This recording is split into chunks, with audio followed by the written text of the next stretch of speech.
Hello, my name is Katie Groves, and this is part 18 in my series about deprogramming from trauma-based mind control. If you've not done so already, I ask that you please watch the first two parts of this series, linked in the description below, for disclaimers and safety measures you can take while watching these videos. In this video, I'm going to be talking about dissociative identity disorder and gender identity. I'm going to be talking somewhat about programming, but mostly about what it was like for me to wake up and find that I had parts with multiple gender identities inside, and how that shifted my sense of self and my presentation as a gendered individual. So this requires a bit of background about me.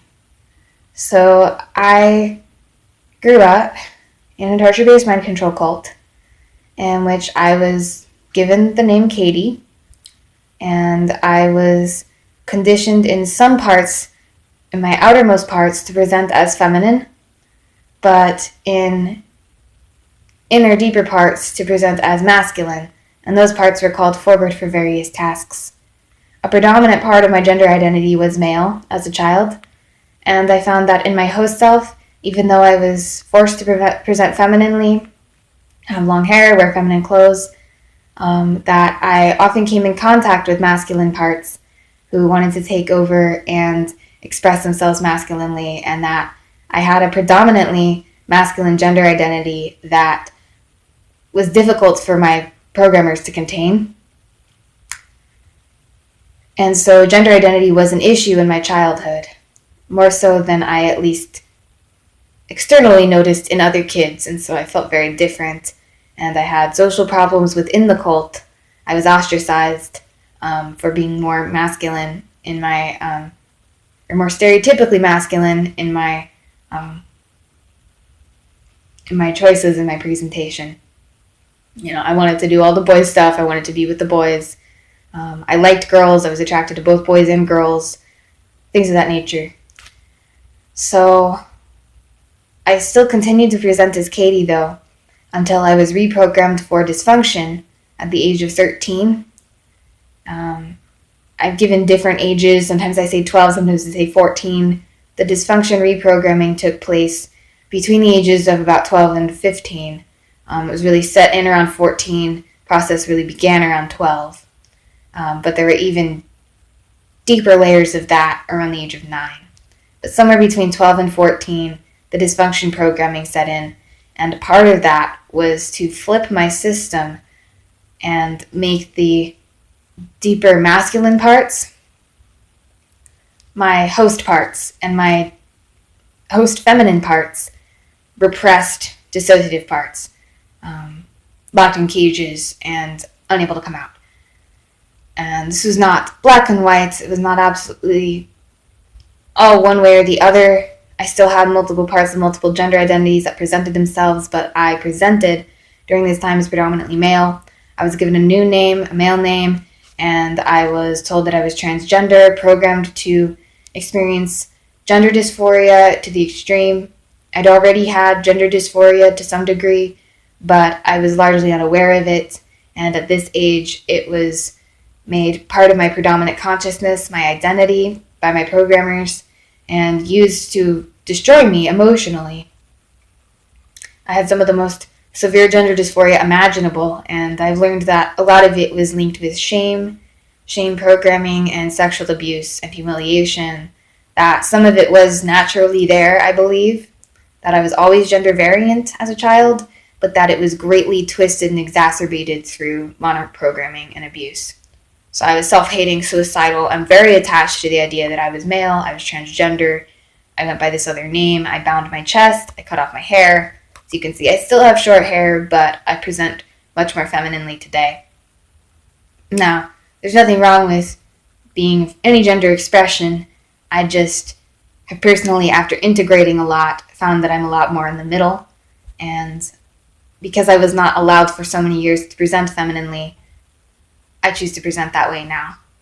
Kind of getting it out of my system, so to speak, but I feel it will always be a part of me. I like dresses and frilly clothes, and I still can be very masculine. I'm also very feminine at the same time. So I share all of this to give backgrounds about where I come from around this topic of gender identity and dissociative identities.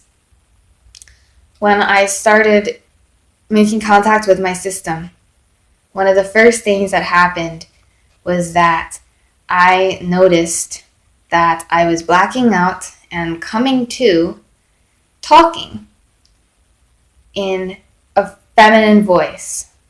Now, you could say my voice is always feminine, but at the time I'd worked hard to cultivate a deeper, more masculine way of speaking. And when I came to and I was talking in this very high-pitched voice, very rapidly with greater inflection, and I didn't feel like myself, and I recognized this as a dissociative part with a different name, I became very frightened because all of a sudden I saw my identity slipping away. I was very ashamed of this part, of this particular part of me, and as well as all the feminine parts inside that I had yet to encounter. I did not want to be a girl. I wanted to be masculine and male, and at the same time, though, it was very liberating because I recognized that this part of me was real, that there was more to me than the rigidity of my binary gender role, and that I could soften up and start to accept that there was something going on. This all came about shortly before I was actually planning to take hormones and start transitioning to male. And so it helped me to put that on hold and realize, oh no, I have something else going on too. So I became aware that I had feminine parts, and it took me a lot of time to start accepting them and to start making peace with myself that I have multiple gendered parts and multiple identities. I still identify as gender variant. However, I go by my birth name, Katie, which has been a huge, huge deal for me.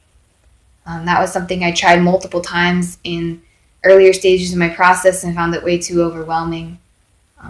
But finally, I've been able to do this, and it is incredible. So I know that going by that name is correct for me, and it has not so much to do with gender identity as it has to do with that being the name representative of my core self, the part of me that stayed intact throughout my childhood, that remained most fundamentally me, and that part of me retained the feminine gender identity and desire to go by the name of Katie. And so coming into contact with her, and I say her, but now I feel like this part is me because I've integrated largely with her. Coming into contact with her gave me a profound sense of connection to the name Katie and desire to go by the name Katie. So it's really about reclaiming my true self and, in a sense, really not letting the cult win. The cult wanted to turn me into somebody else, and I was able to retain enough of myself that I'm able to return to it now. And so going by that name kind of shows me who I am and that I'm still here. I also found that presenting as feminine had a lot of challenges for me, a lot of trauma around it. Presenting as male made me feel safer, but I've done a lot of work to make my own choices about my gender presentation. And at this time, I don't have a lot of friends. I have a partner, and I have some people in my community that I know, but I really keep mostly to myself, so I'm not so concerned with pronouns. But if there was a pronoun, a third gender pronoun that I liked, I would definitely go by it. I just don't have one yet that I like. But I go by she and her, and I just have a lot less stake in my gender identity now. And that all has come from integration, and that all has come from deprogramming and accepting myself as something spiritual beyond gender, and I just don't take it so seriously anymore. Okay, that's all I have to say for this video. It's timing out, so thank you and blessings to all.